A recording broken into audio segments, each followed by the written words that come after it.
Hello everyone, welcome back to AC canvas to a new video. তো কেমন আছো তোমরা সকলে? আশা করছি তোমরা সকলে খুব ভালো আছো আর তোমাদের প্রিপারেশনও সুন্দর নিশ্চয়ই চলছে।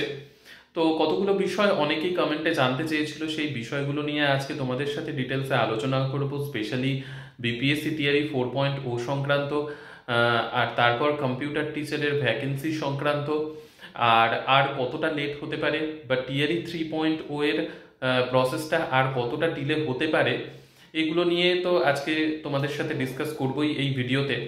আর বিহারের ক্লাস 10th আর 12th-এর বোর্ডস এক্সামের কথা তোমাদেরকে আগেও বলেছিলাম যে এই ফেব্রুয়ারি মাসটা টোটালটাই কিন্তু বোর্ডস এক্সামই চলবে। বিএসসিবি অন্য কিছুর কথা এই মুহূর্তে, বা বিহার সরকার এই মুহূর্তে অন্য কিছুর কথা এই ফেব্রুয়ারি মাসটা অন্ততপক্ষে ভাববে না।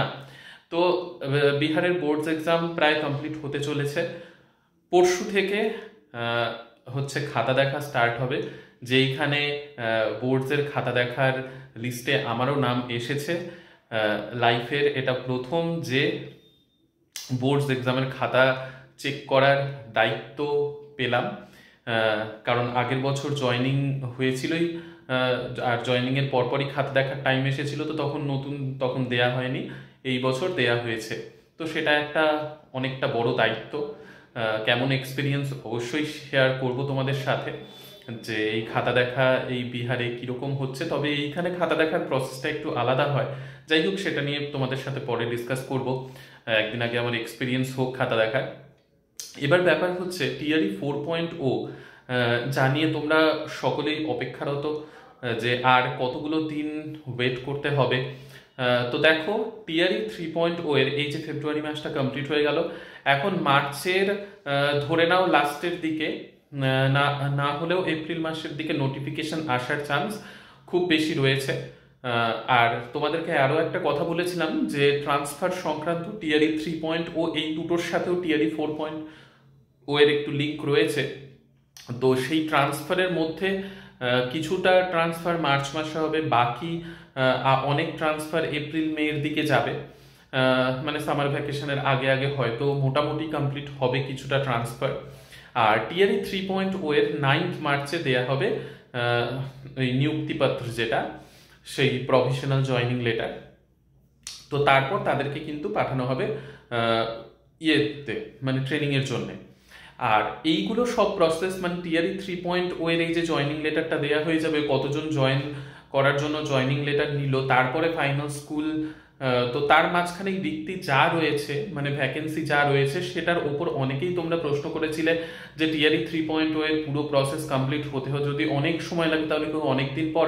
সেরকমটা নয়, এই মুহূর্তে যা ভ্যাকেন্সি রয়েছে তার উপরেই কিন্তু নোটিফিকেশন চলে আসবে, ঠিক আছে?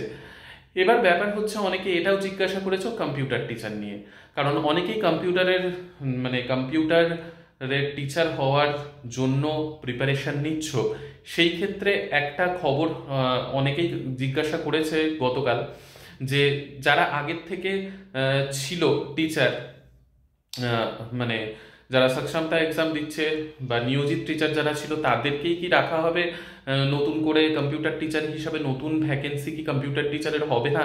তো এটা একেবারেই ভুল কথা। তোমরা যেখান থেকে জেনেছো বা আমি জানি না, তবে এটা এরকম কোনো কথাই হয়নি বা কোনো কথাই হচ্ছে না। নতুনভাবেই কম্পিউটার টিচারের ভ্যাকেন্সি আসবে, আর অনেকটা বড় সংখ্যায় কম্পিউটার টিচারের ভ্যাকেন্সি আসতে চলেছে। তো তোমরা যেরকমভাবে প্রিপারেশন নিচ্ছিলে সেই রকমভাবেই কম্পিউটারের জন্য প্রিপারেশন নিতে থাকো। এইগুলো ভেবে কোনো কাজ নেই। তোমরা বিভিন্ন জায়গার থেকে যা শুনতে পাচ্ছ যে ভ্যাকেন্সি আসবে না, আগের যারা নিয়োজিত টিচার তাদেরকে, তো আগে তো কম্পিউটার টিচার ছিলই না নিয়োজিতে সেরকমভাবে। তো 6 to 10 জন্য কম্পিউটার টিচারের রিক্রুটমেন্ট কিন্তু হবে, ঠিক আছে? এটা একটা ব্যাপার। এবার ব্যাপার হচ্ছে, তোমরা অনেকে জিজ্ঞাসা করেছো যে সায়েন্সের যে টপিক, জেনারেল সায়েন্সের, সেইখানে কি কি পড়তে হবে। তো দেখো, আমি তোমাদেরকে আগেও একটা ভিডিওতে বলেছিলাম, হয়তো স্কিপ করে গেছো বা দেখোনি, এনসিইআরটির ক্লাস 8 থেকে 10 অবধি যে সায়েন্সের বইটা রয়েছে, সেই সায়েন্সের বইগুলো 8 থেকে 10, মানে 8, 9, 10, এই তিনটের এনসিইআরটির সায়েন্সের বই ভালোভাবে পড়ে রিভিশন দিলেই কিন্তু জেনারেল পোর্শনে যে সায়েন্সটা আসে সেটা কিন্তু তোমাদের কভার হয়ে যাবে। তার জন্য আর এক্সট্রা কিছু পড়ার দরকার নেই, শুধুমাত্র রিভিশন পূর্বালোকন থেকে দেবে। কোয়েশ্চেন আনসার কীরকম তোমার অ্যাটেম্প্ট করতে পারছো সেটা দেখার জন্যে, বাকি এক্সট্রা অন্য কিছু না করলেও হবে। আর আরিহান্তের জেনারেল সায়েন্সের একটা বইয়ের কথাও আমি বলেছিলাম, সেটা নিয়ে সেইখান থেকে রিভিশন কিন্তু দিতে পারো।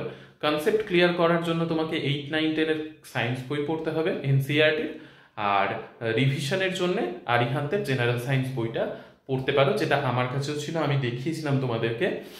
তো যদি তাও ডাউট থেকে থাকে অবশ্যই কমেন্ট সেকশনে জানিও, আমি অবশ্যই রিপ্লাই দেব।